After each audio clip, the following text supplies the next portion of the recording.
আসসালামু আলাইকুম, কেমন আছেন সবাই? তো প্রথম প্রশ্নটা হচ্ছে যে কেপ ভার্দে এই দ্বীপ রাষ্ট্রটি কোথায় অবস্থিত? হ্যাঁ, এটা হচ্ছে পশ্চিম আফ্রিকা। তো এটা আসলে যদি আরো স্পেসিফিক বলতে চাই তাহলে হবে যে কেপ ভার্দে এই দ্বীপপুঞ্জটা হচ্ছে আটলান্টিক মহাসাগরে মানে আফ্রিকা মহাদেশের উত্তর পশ্চিম উপকূল থেকে হচ্ছে আনুমানিক 500 কিলোমিটার দূরে অবস্থিত।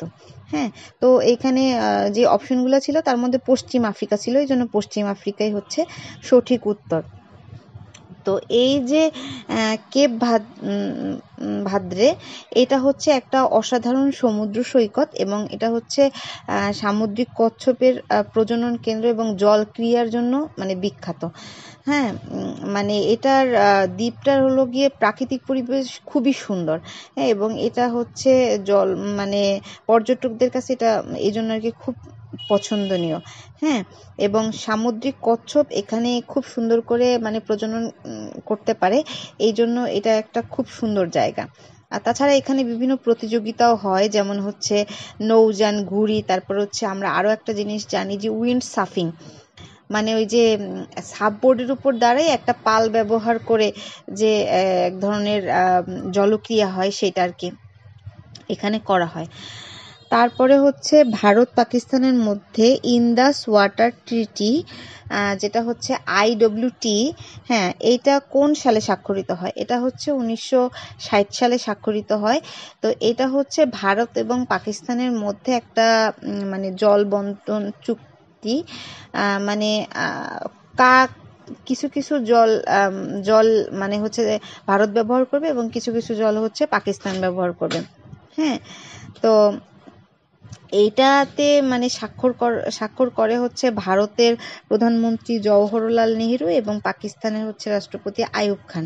হ্যাঁ, তো এই যে চুক্তি, এই চুক্তির অধীনে হচ্ছে মানে সিন্ধু নদের যে অববাহিকার জল, হ্যাঁ, এইটা ব্যবহার করবে মানে উভয় দেশেরই অধিকার থাকবে। এই সিন্ধু নদের অববাহিকার জল উভয় মানে দলই হচ্ছে ব্যবহার করবে।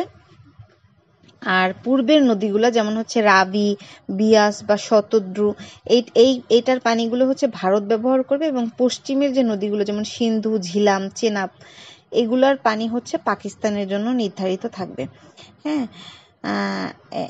তারপরে হচ্ছে বাংলাদেশের রাজনীতি সম্পর্কে একজন আমেরিকান ঐতিহাসিক মন্তব্য করেছেন, বাংলাদেশের রাজনীতি ব্যক্তিত্বকে কেন্দ্র করে আবর্তিত হয়, ধারণা বা প্রতিষ্ঠানকে কেন্দ্র করে নয়। এই ঐতিহাসিকের নাম কি? এর নাম হচ্ছে লরেন্স জিরিং। তো ইনি হচ্ছে তার Bangladesh from Mujib to Ershad and interpretive study এই বইটাতে হচ্ছে এই মন্তব্যটা করেন। হ্যাঁ, মানে উনি এইটাই বোঝাতে চাইছেন যে বাংলাদেশের রাজনীতিতে মানে ব্যক্তিত্বকে বেশি গুরুত্ব দেওয়া হয়, যেভাবে আমরা এখন সব জায়গায় দেখতেছি যে যেই দলই মানুষ করুক না কেন, মানে মানুষ যখন কোনো একটা ভোট বা কোনো কিছুতে পছন্দ, তখন সে ব্যক্তির চরিত্রটা কেমন, ব্যক্তি হিসেবে সে কেমন, এটাই আসলে দেখতেছে। হ্যাঁ, এটা দেখেই মূলত তাকে ভোট দিচ্ছে। তারপর হচ্ছে কেবল আয়ের অভাব নয় বরং সামর্থ্যের অভাবই দারিদ্র্যের মূল কারণ। অর্থনীতিবিদ অমর্ত্য সেন কোন গ্রন্থে এই যুক্তি তুলে ধরেন? এটা হচ্ছে ডেভেলপমেন্ট অ্যাজ ফ্রিডম। হ্যাঁ, তো এইখানে এই যে অমর্ত্য সেন সে হচ্ছে বলেছেন এইটাই যে শুধু আর্থিক যে আয় বা সম্পদের যে অভাব এইটাই কিন্তু দারিদ্র না, বরং মানুষের যে মৌলিক সামর্থ্য, যেমন হচ্ছে যে শিক্ষা, স্বাস্থ্য, দক্ষতা, এইগুলো অর্জনের যদি অভাবও থাকে সেগুলো হচ্ছে দারিদ্র্যের প্রধান কারণ। মানে মানুষ যদি সেই সামর্থ্যটা অর্জন করতে না পারে, তবে তারা মানে আয় করার যদি সুযোগ মানে এই জিনিসগুলো শিক্ষা, স্বাস্থ্য, দক্ষতা এগুলো যদি তারা অর্জন করতে না পারে তাহলে হচ্ছে তাদের মানে তারা কিন্তু তাহলে সঠিকভাবে আয় করার সুযোগটা পায় না এবং দারিদ্র্যের চক্রে মানে আটকে যায়।